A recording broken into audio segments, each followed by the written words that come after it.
In this video, we are going to continue looking at reactions of carboxylic acids. Here we're looking at reduction reactions that will reduce a carboxylic acid group to a primary alcohol, and it will always end up being a primary alcohol product that we create out of this reduction reaction, where we will have specifically the carbonyl group here is reduced to a CH2OH group, and those hydrogen atoms are donated as hydrides from lithium aluminum hydride, LiAlH4 here, which can donate 4 hydrides. It can donate 4 hydrogens to one carboxylic acid reactant.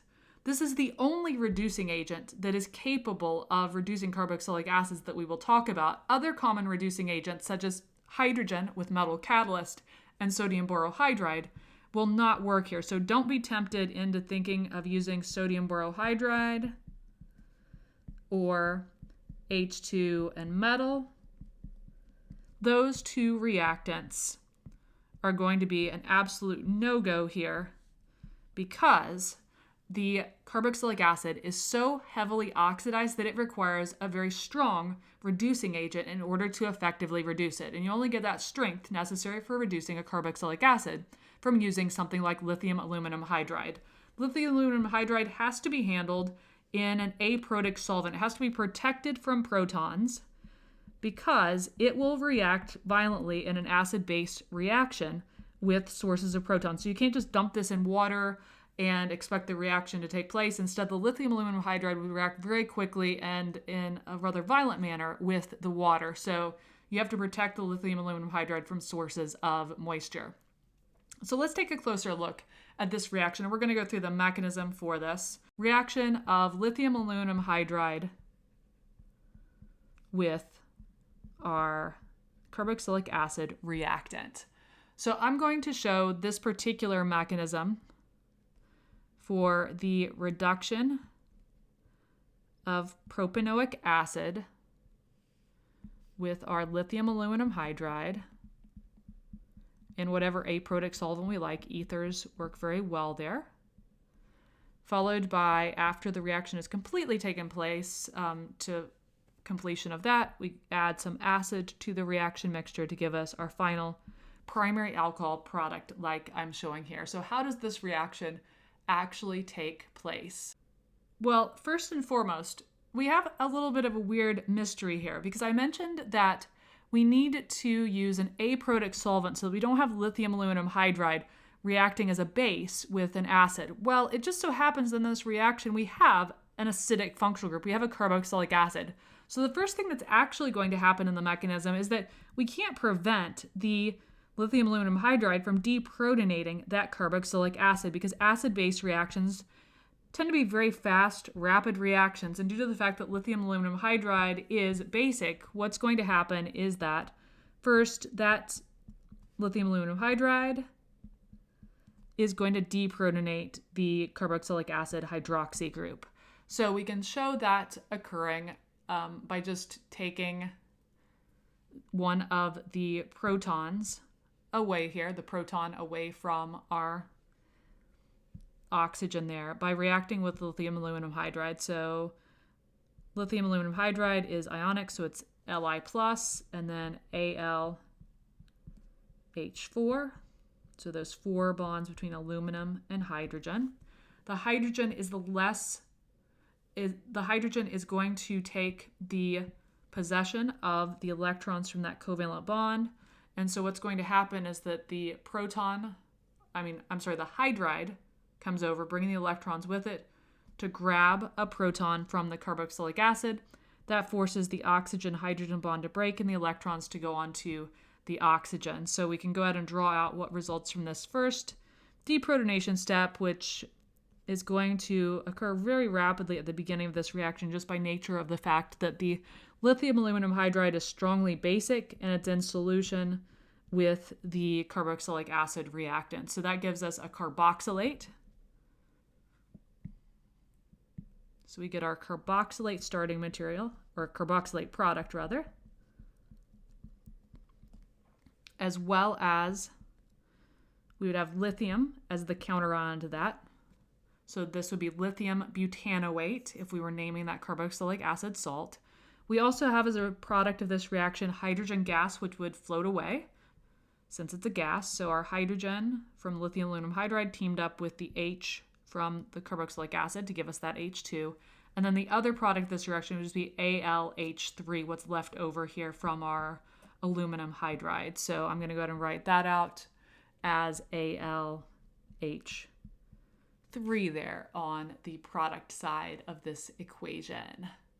So now what will happen next, now that we have our carboxylate formed, is that next up in the lineup is that we are going to be bringing in a hydride to form a covalent bond to our carbonyl group, because our carbonyl group here and our carboxylate is electrophilic.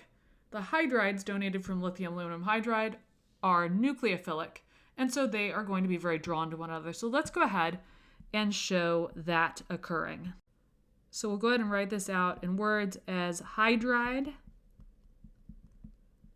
addition to our electrophilic carbonyl. And the hydride is our nucleophile here, is the way that we can look at that. So we can show this occurring by writing out our structure up here for our AlH3 in a little more detail. So I'm going to go ahead and write that out in a little more detail here so that we can show the attack occurring. So we'll have our AlH3 like so. And what's going to happen is that the bond that I'm highlighting in blue from AlH3 is going to come in acting as a nucleophile. So the hydrogen is acting as a hydride, meaning that it has a lone pair of electrons associated with it. This is how it's behaving. It's going to come in and attack that carbonyl group as the pi bond comes up onto the oxygen there like so. So let's go ahead and show the product of that step. So we'll still have our oxygen anion there. We'll have our new covalent bond to our hydrogen atom donated from hydride. And then additionally up top, we will have what was our carbonyl group and now is just a carbon-oxygen single bond. Negative charge on that because the pi electrons came up onto the oxygen. And then that is actually going to form a link to the aluminum so that the aluminum, by being linked to the oxygen, will remain relatively stable. So the AlH2 that would result from this AlH3 losing a proton, that's aluminum, which would be a cation after it loses that hydride, is going to be linked to the oxygen atom. And we can actually show that in a single step here by illustrating up top here that rather than that carbonyl bond going onto the oxygen specifically, instead we can actually show it to streamline this mechanism. We can show that coming over and forming a bond to the aluminum so that then when we get to our product here of this step, rather than having an oxygen anion there, our oxygen is actually linked to our aluminum AlH2. And in that way, we have no formal charges amongst any of these species that I am highlighting here in the product, because the aluminum still has 3 covalent bonds, and when it has 3 covalent bonds, it has no formal charge. Likewise, the oxygen still has 2 covalent bonds and 2 sets of lone pairs, meaning it has no formal charge. So this is going to be the best case scenario for creating a stable product. And the way that we can really think of this conceptually is if you're trying to write out a mini mechanism or an abbreviated mechanism, you can really just think of it as the hydride is being donated here to the electrophilic carbonyl to add in there. And that will allow you to get toward the right product of this reaction. So now let's go ahead and continue onward here with our mechanism. And what's going to happen now that we have created our intermediate here is that in the next step, what's going to happen is that the oxygen anion here is going to use one of its lone pairs of electrons to come down to form a carbonyl group. And as we form that carbonyl group, the oxygen that's bonded to the aluminum is going to leave as a leaving group. So we can go ahead and draw that out, the product out of this reaction, like so. So our oxygen became a carbonyl group. As I'm drawing here, the leaving group has left. That was our oxygen bonded to the AlH2. So I can go ahead and draw that out as well. So that'd be our AlH, H, and then we have our oxygen, which would be an oxygen anion because it had 3 sets of lone pair electrons associated with it. And you may be wondering where this hydrogen atom went that I'm circling on the reactants. It would still be hanging out here. It's implied that it's there, but we could also draw it in if we want. So I'll go ahead and draw it in there as our H, giving us an aldehyde product resulting from the reduction of a carboxylic acid.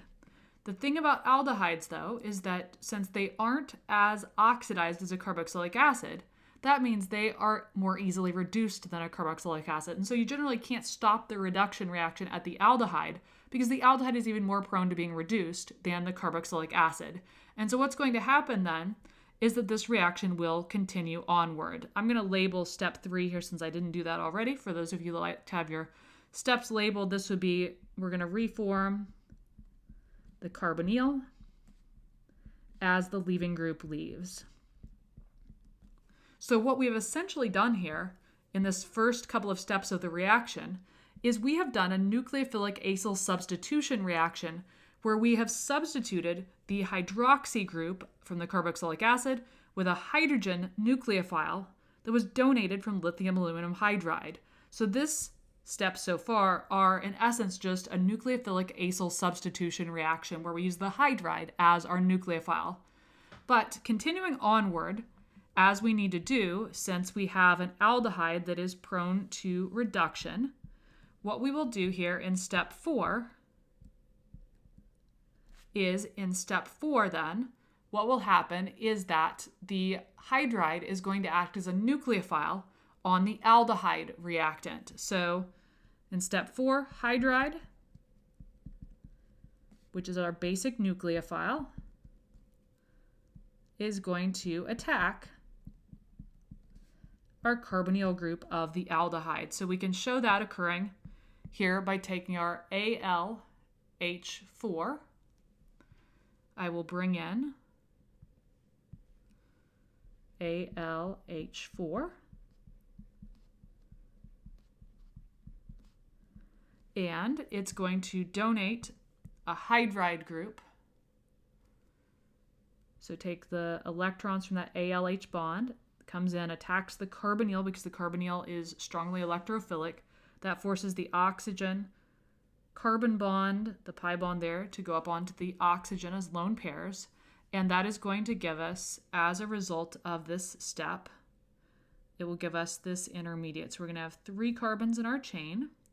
We will additionally have an oxygen anion attached at the end of that chain, like so. And now we will have at this carbon 2 hydrogens. Both of those were donated from the hydride. One of those is the hydride donated group that I just put in pink in our aldehyde. The other is a hydride donated from AlH4. So these 2 hydrogens in our product I'm highlighting in pink to illustrate they were both donated at one point or another in the mechanism from the AlH4.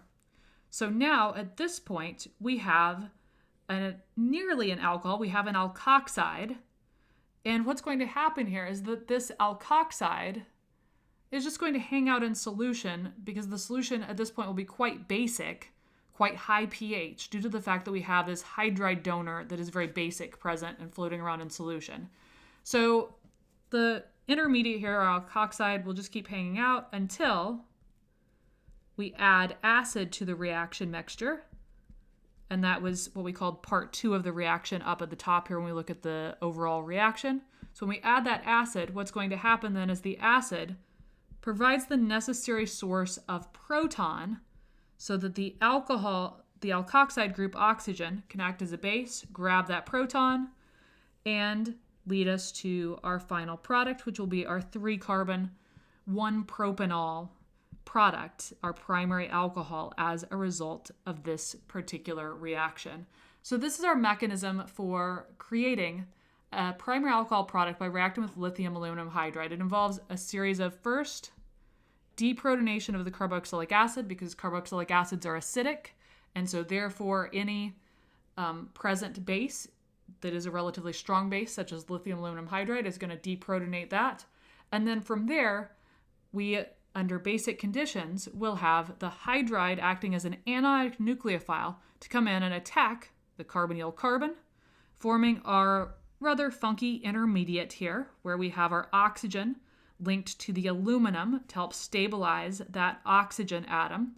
We reform the carbonyl to give us an aldehyde, and then that aldehyde links to another hydride. Another hydride is donated here to give us our alkoxide anion, which then finally waits around until acid is added to neutralize the reaction, bringing in that proton necessary to create our alcohol product. So the net effect, the net scenario of reducing a carboxylic acid is that the carboxylic acid group will just become a hydroxide group of an alcohol. So if you're asked to just provide the product of the reaction, you don't necessarily need to sketch out this whole mechanism and all of the details of it.